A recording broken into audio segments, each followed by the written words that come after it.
Jharkhand cabinet की बैठक में 30 प्रस्तावों पर लगी मुहर। मुख्यमंत्री तीर्थ दर्शन योजना में 11 नए तीर्थ स्थलों को मिली मंजूरी। झारखंड कैबिनेट की बैठक मंगलवार को हुई। इसमें 30 प्रस्तावों पर मुहर लगी। इसमें मुख्यमंत्री तीर्थ दर्शन योजना में 11 नए तीर्थ स्थलों को मंजूरी दी गई। रांची, सीएम चंपाई सोरेन की अध्यक्षता में मंगलवार को झारखंड कैबिनेट की बैठक झारखंड कैबिनेट मीटिंग प्रोजेक्ट भवन में हुई। इसमें 30 प्रस्तावों पर कैबिनेट ने मुहर लगाई। मंत्रिमंडल समन्वय सचिव वंदना डाडेल ने बताया कि मुख्यमंत्री तीर्थ दर्शन योजना के तहत राज्य के 11 नए तीर्थ स्थलों को जोड़ने की मंजूरी दी गई है। इसमें राज्य के बाहर के 20 तीर्थ स्थानों को जोड़ा गया है। कैबिनेट ने एक प्रस्ताव को मंजूरी दी है। इसके तहत पंचायत स्वयंसेवकों को अब पंचायत सहायक कहा जाएगा। कैबिनेट ने राज्य के चयनित प्राथमिक स्कूलों में जनजातीय एवं क्षेत्रीय भाषाओं के लिए घंटी आधारित शिक्षकों की नियुक्ति का फैसला किया। राज्य में प्राथमिक विद्यालयों की संख्या 21,189 है। कैबिनेट की बैठक के बाद पत्रकारों से बातचीत में झारखंड के सीएम चंपाई सोरेन ने कहा कि वे 1932 का खतियान व सरना धर्म कोड व आदिवासी मूलवासी के मुद्दे झारखंड के लिए अहम हैं। राज्य कर्मियों को तोहफा। झारखंड कैबिनेट से राज्य कर्मियों को भी तोहफा मिला है। चंपाई सोरेन कैबिनेट ने महंगाई भत्ते में बढ़ोतरी को स्वीकृति दी है। 4% की वृद्धि की गई है। होली से पहले राज्य सरकार ने इन्हें सौगात दी है। राज्य कैबिनेट से पारित 30 प्रस्तावों में सड़क निर्माण को भी स्वीकृति दी गई है। पाठ्य पुस्तकों की राशि में की गई है वृद्धि। झारखंड के सरकारी स्कूलों की कक्षा 9वीं से 12वीं के छात्रों को दी जाने वाली पाठ्य पुस्तकों की राशि में वृद्धि की गई है। इस कैबिनेट में न्यू झारखंड भवन के लिए 105 करोड़ की पुनरीक्षित प्रशासकीय स्वीकृति दी गई है। मुसाबनी से ओडिशा बॉर्डर की सड़क के लिए 35 करोड़ की राशि की मंजूरी दी गई है। दुमका में रानेश्वर पथ के लिए 65 करोड़ की राशि मंजूर की गई है। सीएम चंपाई सोरेन ने जमशेदपुर में मेधा डेयरी प्लांट की रखी आधारशिला। बोले, झारखंड को दूध उत्पादन में बनाएंगे आत्मनिर्भर। चंपाई सोरेन। झारखंड के सीएम चंपाई सोरेन ने जमशेदपुर के बालीगुमा में मेधा डेयरी प्लांट का शिलान्यास किया। उन्होंने कहा कि दूध उत्पादन में राज्य को आत्मनिर्भर बनाएंगे। जमशेदपुर, झारखंड के सीएम चंपाई सोरेन ने मेधा डेयरी प्लांट की आधारशिला रखी।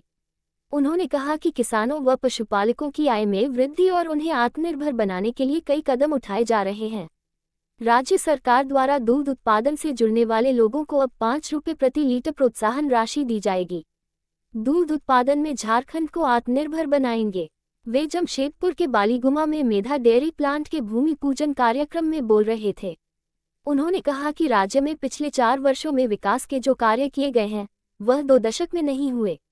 आदिवासी व मूलवासियों की अस्मिता और सम्मान से कोई समझौता नहीं किया जाएगा। झारखंड की जनजातीय और स्थानीय भाषा संस्कृति को सरकार समृद्ध कर रही है।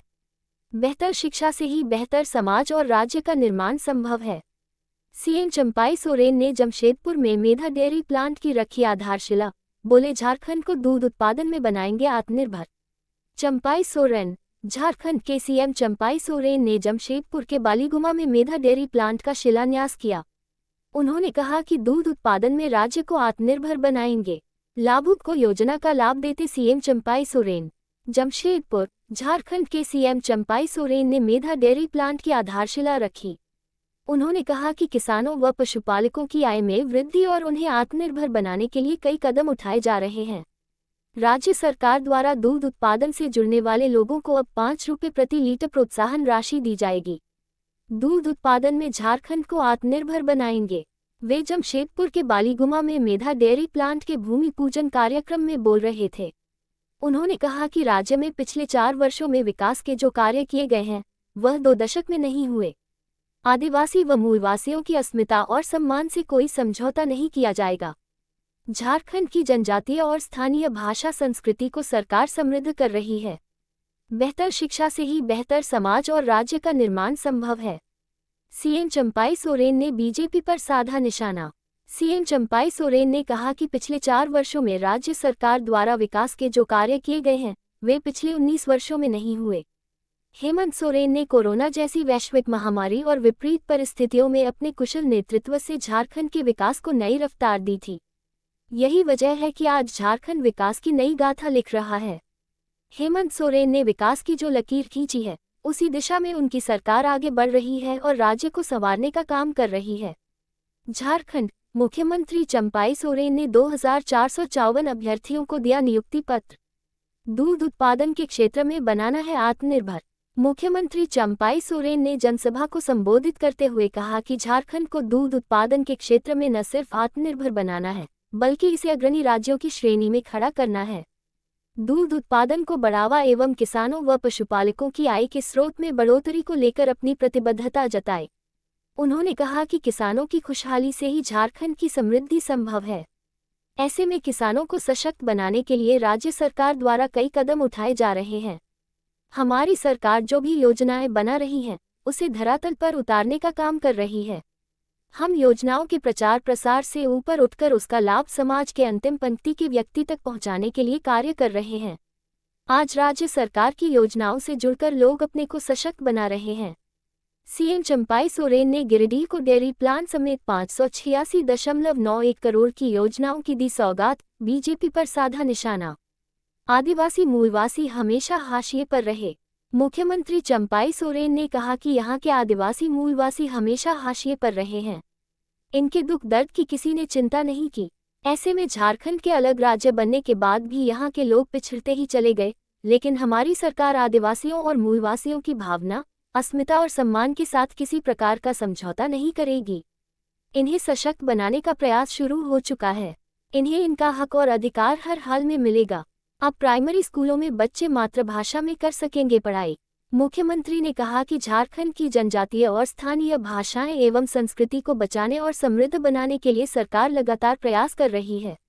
राज्य के सभी प्राथमिक विद्यालयों में जनजातीय और अन्य स्थानीय भाषाओं की पढ़ाई शुरू की जाएगी। बच्चे अब अपनी मातृभाषा में पढ़ाई करेंगे। इस दिशा में शिक्षकों की नियुक्ति जल्द होगी। जेएसएससी की रद्द परीक्षा होगी जल्द। जेएसएससी की पेपर लीक की वजह से रद्द परीक्षा लेने की तैयारी शुरू कर दी गई है। ये परीक्षा बहुत जल्द आयोजित की जाएगी। अभ्यर्थियों को निराश होने की जरूरत नहीं है। सीएम ने कहा कि लगभग 30,000 शिक्षकों की बहाली की प्रक्रिया चल रही है। सरकार युवाओं को रोजगार उपलब्ध कराने के लिए प्रतिबद्ध है। चांडिल डैम से भूमिगत पाइपलाइन से खेतों में पहुंचेगा पानी। सीएम ने कहा कि किसान अब सालों भर खेती का कार्य कर सकेंगे। इसके लिए सिंचाई सुविधाओं को बढ़ाया जा रहा है। उन्होंने कहा कि चांडिल डैम से भूमिगत पाइपलाइन के माध्यम से खेतों में पानी पहुंचेगा। इसके लिए जल्द योजना बनाई जाएगी। उन्होंने कहा कि राज्य में आधारभूत संरचनाओं को मजबूत किया जा रहा है। लगभग 15,000 किलोमीटर ग्रामीण सड़क बनाई जा रही है। अबुआ आवास योजना के तहत 20 लाख लोगों को 3 कमरों का मकान देंगे। गांव और शहर के बीच कनेक्टिविटी बढ़ाने के लिए मुख्यमंत्री ग्राम गाड़ी योजना की शुरुआत हो चुकी है। इस अवसर पर स्वास्थ्य मंत्री बन्ना गुप्ता, कृषि मंत्री बादल, विधायक मंगल कालिंदी, समीर मोहंती और संजीव सरदार, प्रमंडलीय आयुक्त हरि कुमार केशरी, मुख्यमंत्री के सचिव अरवा राजकमल समेत जिला प्रशासन के कई वरीय पदाधिकारी उपस्थित थे। जमशेदपुर डेयरी प्लांट की रोजाना क्षमता 50,000 लीटर। जमशेदपुर डेयरी प्लांट की मिल्क प्रोसेसिंग की क्षमता प्रतिदिन 50,000 लीटर होगी। इस डेयरी प्लांट के चालू होने से 5,000 ग्रामीणों को प्रत्यक्ष और अप्रत्यक्ष रूप से रोजगार मिलेगा। राज्य सरकार द्वारा दूध उत्पादन से जुड़ने वाले लोगों को अब 5 रुपये प्रति लीटर प्रोत्साहन राशि दी जाएगी। मुख्यमंत्री ने मुख्यमंत्री पशुधन योजना के तहत लाभुकों के खाते में डीबीटी के माध्यम से लगभग 3 करोड़ 6 लाख रुपए की राशि का हस्तांतरण किया। सीएम ने दुधारू गाय वितरण योजना के तहत 633 लाभुकों के बैंक खाते में 3 करोड़ 89 लाख रुपए की राशि हस्तांतरित की। मुख्यमंत्री ने एनडीडीबी सर्विसेज के माध्यम से झारखंड राज्य में कृत्रिम गर्भाधान कार्यक्रम का शुभारंभ किया। झारखंड में दूध उत्पादन को बढ़ावा देने के लिए अब तक 79 कोऑपरेटिव सोसाइटी का गठन कर लिया गया है। झारखंड में वर्तमान में 2.5 लाख लीटर प्रतिदिन मिल्क प्रोसेसिंग की क्षमता है, जिसे बढ़ाकर 5 लाख लीटर प्रतिदिन करने का लक्ष्य है। राजधानी रांची के कई स्थानों पर 2 माह के लिए लगा दी गई धारा 144। जानिए डिटेल।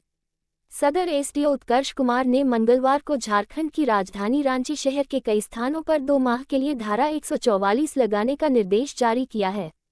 रांची सेक्शन 144। सदर एसडीओ उत्कर्ष कुमार ने बुधवार को झारखंड की राजधानी रांची शहर के कई स्थानों पर 2 माह के लिए धारा 144 लगाने का निर्देश जारी किया है। बताया जाता है कि विभिन्न संगठनों, दलों द्वारा धरना, प्रदर्शन, जुलूस, रैली आदि किए जाने की सूचना को लेकर एसडीओ ने यह आदेश जारी किया है। 12 मार्च दोपहर 12 बजे से 10 मई 2024 7 दिन या अगले आदेश तक धारा 144 लागू की गई है। इन स्थानों पर लगी धारा 144 मुख्यमंत्री आवास मोराबादी की चहारदीवारी से 100 मीटर की परिधि में, पुराना मुख्यमंत्री आवास कांके रोड की चहारदीवारी से 100 मीटर की परिधि में, राजभवन की चहारदीवारी से 100 मीटर की परिधि में जाकिर हुसैन पार्क को छोड़कर, झारखंड उच्च न्यायालय की चहारदीवारी से 100 मीटर की परिधि में, नई विधानसभा की चहारदीवारी से 500 मीटर की परिधि में, रांची में 2 महीने के लिए लागू धारा -144 इन जगहों पर लगाए गए कड़े प्रतिबंध, इस वजह से लिया गया बड़ा फैसला। झारखंड की राजधानी रांची में 10 मई तक धारा -144 लागू कर दिया गया है। इस दौरान धरना प्रदर्शन व जुलूस रैली पर रोक लगी रहेगी। प्रतिबंध मंगलवार की दोपहर 12 बजे से 10 मई तक 7 दिन या आगामी आदेश तक शहर के 7 स्थानों पर लागू रहेगा। यह आदेश जिला प्रशासन की ओर से प्रतिनियुक्त किसी भी पदाधिकारी या बल पर लागू नहीं होगा। अनुमंडल दंडाधिकारी सदर उत्कर्ष कुमार ने धारा -144 लागू करने का दिया निर्देश। सरकारी कामकाज में व्यवधान व यातायात व्यवस्था बाधित होने की संभावना, विधि व्यवस्था की समस्या व लोक परेशानी भंग होने की भी बनी है संभावना। अनुमंडल दंडाधिकारी सदर उत्कर्ष कुमार ने मंगलवार की दोपहर 12 बजे से 10 मई तक 60 दिन या आगामी आदेश तक 7 स्थानों पर धारा -144 लागू करने का निर्देश दिया है। इस समयावधि में बिना सक्षम प्राधिकार की पूर्वानुमति के किसी प्रकार का धरना, प्रदर्शन, घेराव, जुलूस, रैली या आमसभा के आयोजन पर प्रतिबंध रहेगा। इन चीजों पर लगा रहेगा प्रतिबंध। किसी प्रकार के अस्त्र शस्त्र जैसे बंदूक, राइफल, रिवाल्वर, पिस्टल, बम, बारूद आदि लेकर निकलने पर भी प्रतिबंध रहेगा। इसके अलावा किसी प्रकार के हरवे हथियार जैसे लाठी डंडा, तीर धनुष, गरासा भाला आदि लेकर निकलने या चलने पर भी प्रतिबंध होगा। इन स्थानों पर रहेगी निषेधाज्ञा। मोरहाबादी स्थित मुख्यमंत्री आवास की चारदीवारी से 100 मीटर की परिधि में, कांके रोड स्थित पुराना मुख्यमंत्री आवास की चारदीवारी से 100 मीटर की परिधि में, राजभवन की चारदीवारी से 100 मीटर जाकिर हुसैन पार्क को छोड़कर की परिधि में, झारखंड उच्च न्यायालय की चारदीवारी से 100 मीटर, नए विधानसभा की चारदीवारी से 500 मीटर की परिधि में, प्रोजेक्ट भवन व नेपाल हाउस की चारदीवारी से 100 मीटर की परिधि में, HEC धुरवा स्थित प्रोजेक्ट भवन की चारदीवारी से 200 मीटर की परिधि में। झारखंड वेदर, झारखंड में 16 मार्च से लगातार बारिश, इन जिलों में प्रभाव। रांची, झारखंड का मौसम एक बार फिर बदलने वाला है। 16 मार्च से लगातार बारिश होने वाली है। इसका असर कई जिलों में पड़ेगा। ये जानकारी रांची एयरपोर्ट स्थित मौसम केंद्र ने 12 मार्च 2024 को दी। तापमान में होगी बढ़ोतरी। राज्य में अगले 2 दिनों के दौरान अधिकतम तापमान में धीरे धीरे 2 से 3 डिग्री सेल्सियस तक की बढ़ोतरी हो सकती है। इसके बाद अगले 2 दिनों में इसमें कोई बड़े बदलाव की संभावना नहीं है। 15 मार्च तक ये स्थिति। केंद्र के अनुसार 13 मार्च को आसमान मुख्यतः साफ रहेगा, मौसम शुष्क रहेगा। 14 मार्च को कहीं कहीं आंशिक बादल छाए रह सकते हैं, मौसम शुष्क रहेगा। इसी तरह 15 मार्च को आसमान मुख्यतः साफ रहेगा, मौसम शुष्क रहेगा। 16 मार्च को यहां बारिश।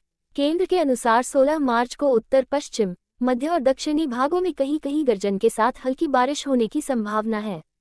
इसका असर गढ़वा, पलामू, चतरा, लातेहार, कोडरमा, हजारीबाग, गिरिडीह, रामगढ़, बोकारो, रांची, लोहरदगा, गुमला, खूंटी, सिमडेगा, पूर्वी सिंहभूम, पश्चिमी सिंहभूम, सरायकेला खरसावां आदि जिलों में पड़ने की संभावना है। 17 मार्च को यहां बारिश। केंद्र के मुताबिक 17 मार्च को राज्य में कहीं कहीं हल्की बारिश होने की संभावना है। 18 मार्च को यहां बारिश। केंद्र के मुताबिक 18 मार्च को राज्य पश्चिमी भागों में कहीं कहीं हल्की वर्षा और गर्जन होने की उम्मीद है। इसका असर गढ़वा, पलामू, चतरा, लातेहार आदि जिलों में पड़ने की संभावना है। क्या है CAA कानून? अधिसूचना जारी होने से किसको होगा फायदा और कौन उठाएगा नुकसान? CAA law news. नागरिकता संशोधन कानून पास कराना भारतीय जनता पार्टी के चुनावी घोषणापत्र का हिस्सा था। साल 2019 में सत्ता में आने के बाद मोदी सरकार ने इसे लोकसभा और राज्यसभा के माध्यम से पास कराया था। कानून बनने के बावजूद यह अब तक ये लागू नहीं हो पाया था। देश में नागरिकता संशोधन कानून CAA अब लागू हो गया है। साल 2019 में संसद के दोनों सदनों के द्वारा पास किए गए इस कानून के संबंध में आज कानून मंत्रालय ने अधिसूचना जारी कर दी है। इस कानून के पास होने के साथ ही साल 2019-20 में देश में काफ़ी विरोध प्रदर्शन भी हुए थे। एक बार फिर किसी प्रकार का विरोध प्रदर्शन न हो, इसे लेकर सुरक्षा एजेंसियों ने पूरी तैयारी कर ली है। राजधानी दिल्ली के संवेदनशील इलाकों में आज फ्लैग मार्च निकाला गया है। सोशल मीडिया पर भड़काऊ भाषणों पर भी नज़र रखी जा रही है। ऐसे में मन में सवाल उठना लाजमी है कि आखिर ये सीएए क्या है? इस कानून के पास होने के बाद क्या कुछ बदलने वाला है? आइए हम आपको इसके बारे में विस्तृत जानकारी उपलब्ध कराते हैं। नागरिकता संशोधन कानून क्या है? सबसे पहले ये स्पष्ट कर दिया जाए कि यह कानून भारत के किसी नागरिक को उसकी नागरिकता से वंचित नहीं करता है और न ही ये किसी को नागरिकता देता है। ये कानून किसी भारतीय के लिए है ही नहीं। किसे मिलेगा नागरिकता संशोधन कानून से फायदा?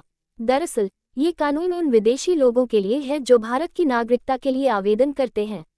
कोई भी व्यक्ति जो हिंदू, सिख, बौद्ध, जैन, पारसी या ईसाई समुदाय से है वो इस कानून के तहत भारत की नागरिकता के लिए आवेदन कर सकता है। यहाँ गौर करने वाली बात यह है कि यह कानून केवल अफगानिस्तान, बांग्लादेश या पाकिस्तान में रह रहे उक्त धर्म के अल्पसंख्यकों को भारत की नागरिकता देने से जुड़ा है। किन लोगों को मिलेगी भारत की नागरिकता? पाकिस्तान, अफगानिस्तान और बांग्लादेश में रह रहे वहां के अल्पसंख्यक जो भारत में 31 दिसंबर 2014 को या इससे पहले प्रवेश कर गए हैं, उन्हें नागरिकता दी जानी है। इसमें वो लोग भी शामिल हैं जिन्हें केंद्र सरकार द्वारा या पासपोर्ट भारत में प्रवेश अधिनियम 1920 की धारा 3 की उपधारा 2 के खंड 7 या विदेशी अधिनियम 1946 के प्रावधानों के आवेदन या उसके अंतर्गत किसी नियम या आदेश के तहत छूट दी गई हो। क्या है कानून का मकसद? इस कानून को लाने का मकसद भारत के पड़ोसी देशों में रह रहे गैर मुस्लिम अल्पसंख्यकों को नागरिकता प्रदान करना है। पड़ोसी देशों में अल्पसंख्यकों की दयनीय स्थिति को देखते हुए ये कानून केंद्र सरकार लेकर आई थी, जिसके पास होने के बाद अब अधिसूचना जारी की जा रही है। क्या ये कानून मुस्लिमों के खिलाफ है? भारत सरकार का कहना है कि ये कानून मुस्लिम विरोधी नहीं है। जो भी भारत में है अत्याचार के चलते आया है, उसे वापस उसी जगह भेजा जाएगा। इसका मतलब ये नहीं माना जाना चाहिए कि वो कभी यहाँ नागरिकता के योग्य होंगे। वो लोग जिनके अत्याचार स्थायी हैं, उन्हें सुरक्षा दी जाएगी। हमारी नीति गैर समावेश की जारी रहेगी। अगर चीजें अगले 50 सालों में शरणार्थियों के लिए बेहतर नहीं होती तो हमें अतिरिक्त तदर्थ संविधान के कानून की तरह उनकी सुरक्षा को बढ़ाने की जरूरत होगी। लेकिन फिलहाल ये इस सरकार की नीति नहीं है। झारखंड के ठेका मजदूरों के लिए बड़ा अपडेट। अब शहरी क्षेत्रों में अधिक होगी न्यूनतम मजदूरी, ग्रामीण क्षेत्रों में कम, अधिसूचना जारी। राज्य सरकार ने ठेका मजदूरों की न्यूनतम मजदूरी को पुनरीक्षित करते हुए उसे बढ़ा दी है। साथ ही इसमें कई बदलाव किए गए हैं। इसके तहत अब विभिन्न क्षेत्रों के लिए अलग अलग न्यूनतम मजदूरी लागू की गई है। नगर निकाय क्षेत्रों में न्यूनतम मजदूरी अधिक होगी जबकि अन्य क्षेत्रों में इससे कम मजदूरी लागू होगी। श्रम नियोजन एवं प्रशिक्षण विभाग ने सोमवार को इस संबंध में अधिसूचना जारी कर दी। 2 श्रेणी में बांटे गए नियोजन, पहली श्रेणी में 49 तो दूसरी में 41 नियोजन। ठेका मजदूरों की बड़ी न्यूनतम मजदूरी, अधिसूचना जारी। राज्य सरकार को नहीं मिली कोई आपत्ति, इसके बाद जारी हुई अधिसूचना।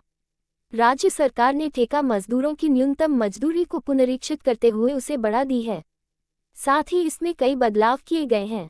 इसके तहत अब विभिन्न क्षेत्रों के लिए अलग अलग न्यूनतम मजदूरी लागू की गई है। नगर निकाय क्षेत्रों में न्यूनतम मजदूरी अधिक होगी, जबकि अन्य क्षेत्रों में इससे कम मजदूरी लागू होगी। श्रम नियोजन एवं प्रशिक्षण विभाग ने सोमवार को इस संबंध में अधिसूचना जारी कर दी। विभाग ने इससे पहले इस पर आपत्तियां मांगी थीं। हालांकि विभाग को इस पर कोई आपत्ति नहीं मिली। इसके बाद इसे 1 मार्च से लागू करते हुए अधिसूचना जारी कर दी गई। श्रम नियोजन एवं प्रशिक्षण विभाग द्वारा जारी अधिसूचना के अनुसार कुल 90 नियोजनों को 2 श्रेणियों में बांटा गया है। पहली श्रेणी में 49 तथा दूसरी श्रेणी में 41 नियोजनों को सम्मिलित किया गया है। दोनों श्रेणियों की अलग अलग न्यूनतम मजदूरी तय की गई है। पहली बार न्यूनतम मजदूरी को पूर्णांक राउंड ऑफ में तय किया गया है। किस श्रेणी में आएगा कौन सा क्षेत्र? 1 श्रेणी रांची नगर निगम, चास नगर निगम, धनबाद नगर निगम, देवघर नगर निगम, हजारीबाग नगर निगम, जमशेदपुर अधिसूचित क्षेत्र, मानगो नगर निगम, जोगसलाई नगर परिषद, आदित्यपुर नगर निगम। बी श्रेणी 1 श्रेणी के क्षेत्र को छोड़कर अन्य सभी जिलों के नगर निकाय। किस श्रेणी में कौन से नियोजन?